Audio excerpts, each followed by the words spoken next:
Alright, ladies and gentlemen, Baron here. So we are going to be talking about two things. First, what you're going to be seeing in the background, which I actually recorded live, but I had my microphone muted. So I'm in Mississippi, and it's Thanksgiving. Happy Thanksgiving to everyone who celebrates it, and to those who don't, happy Thanksgiving anyway.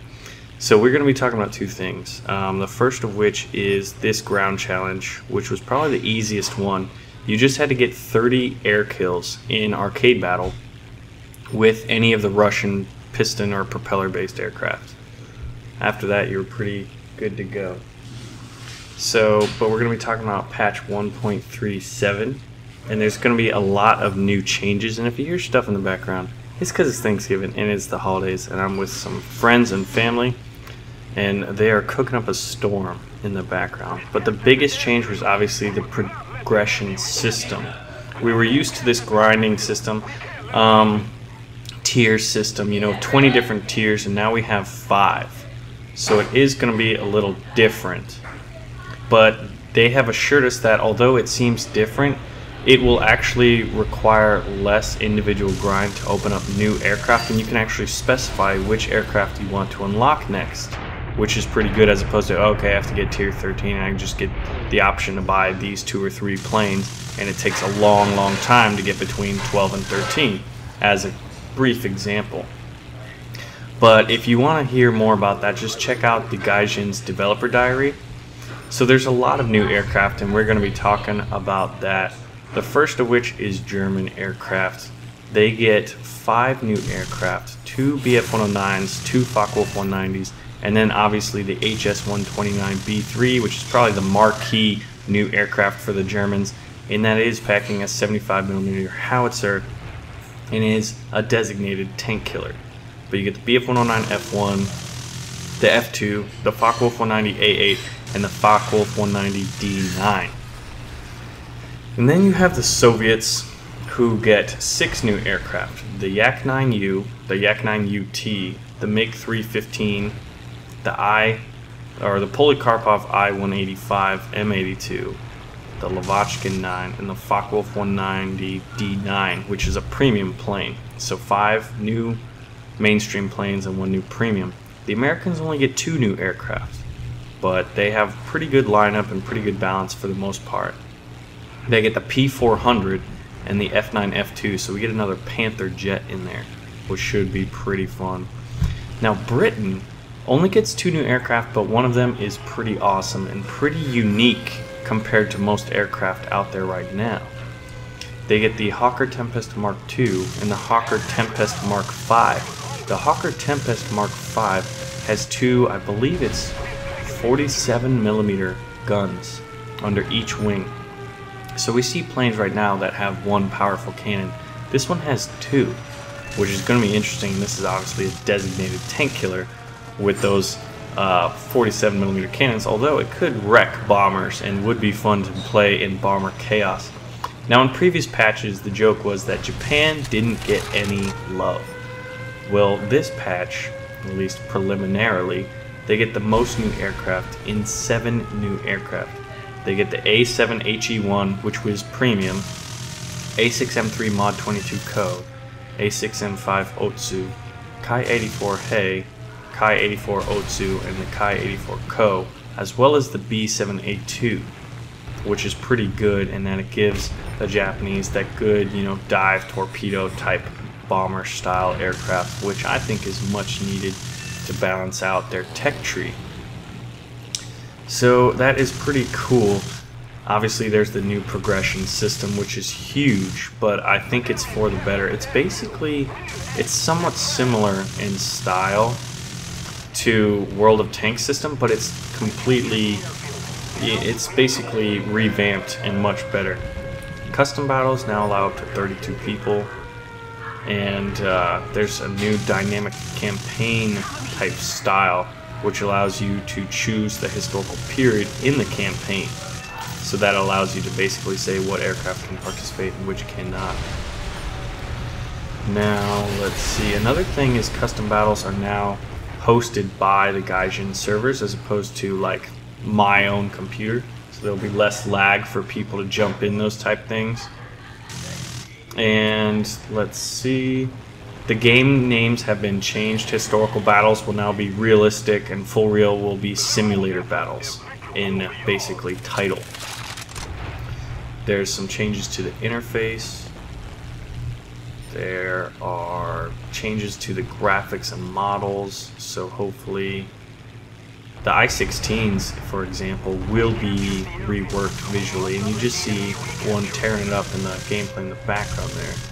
Then there's damage models will be changed for the XB-55, all the Wellingtons, the 2 French aircraft and the D-520 and the D-521, and then the IL-2, IL-2M, and IL-10. Give me a lot of changes to flight models. I won't read them all off because there are a lot, but considerable changes. There's a lot of new armament and modifications being implemented.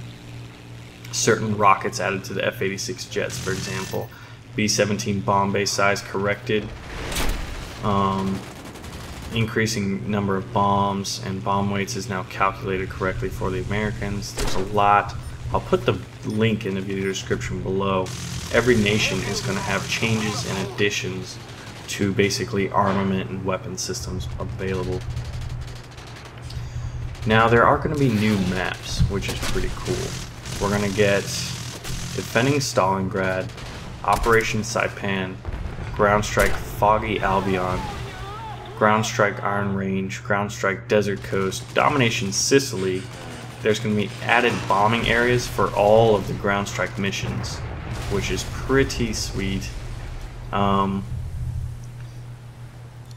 And then there's a few single player missions for those of you who enjoy that game mode. I'm going to be interested to check them out, especially this first one. There's the Korean War Theater being added, which includes 3 new missions: Storm Warning, Blind Hunt, and Dangerous Reconnaissance. All those sound pretty interesting, as well as 7 new missions added to the Pacific Ocean Theater. So if you want me to check those out when they become available, let me know. I'll do my best to get at them. Now, as for the gameplay in the background, as I said, it's probably the easiest one ever because the Russian aircraft are amazing in arcade mode, and especially at the reserve tier, which is what I did. It took me 3 rounds, 14 kills, 8 kills, and then what you're seeing right here, I definitely got, I believe it was 8 or 9 kills. So finishing that up, it worked out pretty well, and probably the easier task, which was nice because for most of us in the States, we're celebrating Thanksgiving, so not too many of us probably could take a lot of time to break away to the computer and grind away to try to get access to the closed beta tanks. So something else interesting is closed beta tanks should be happening. They say, it's kind of ambiguous, they say it could happen before December 4th, but definitely at December 4th at the latest. And then whether or not War Thunder will be available on PlayStation 4, it will be available for the Europeans, but not for the North Americans tomorrow, which is the 29th, which I find pretty interesting, kind of weird. I'm not really sure what that's about. I'm sure, like, it's Sony Online Entertainment North America and Sony Europe, I guess, are 2 distinctive bodies, and release dates for each of those are different. It's a whole lot of confusing going on there. Basically, it was what's happening. Anyway, so to kind of bring you back up to speed, it is freezing up here in Mississippi, 30s and 40 degrees, which is pretty different from what I'm used to as a Floridian. I'm going to be getting to go hunting in the next 2 days. We're going to be going duck hunting in the Mississippi Delta. There is also a possibility of me being able to fire some pretty cool weaponry. Maybe some fully automatic guns. I don't know. No promises, but I'm going to try to make it happen. It's something I've always wanted to get into and something I've always wanted to expand my channel to, because I would like to basically cover my interests. And for those of you who can't tell already, my interests are as such.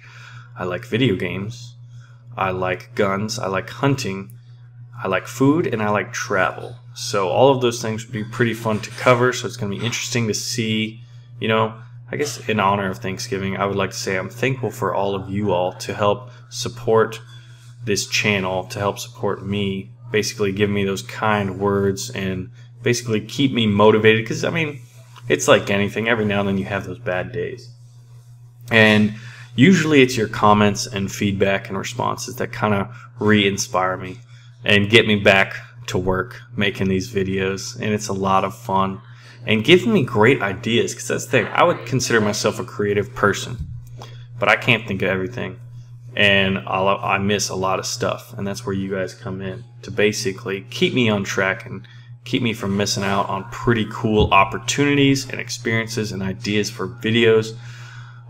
Anyway, let me know what you all are thankful for. I'm also thankful for tanks coming out soon and patch 1.37 coming out soon as well. Anyway, I am Baron, and as always, thank you for watching. Yes! Wait for a zoom. Oh my gosh, this is glorious. You could have recorded this actually, damn it. I'm recording it. This will live on in our memories and on YouTube. One more. This is actually the first time I've experienced this type of scenario where like our team's getting beaten, and I actually managed to like see, this is the thing, like I have a support here. When you're by yourself, I tell you what,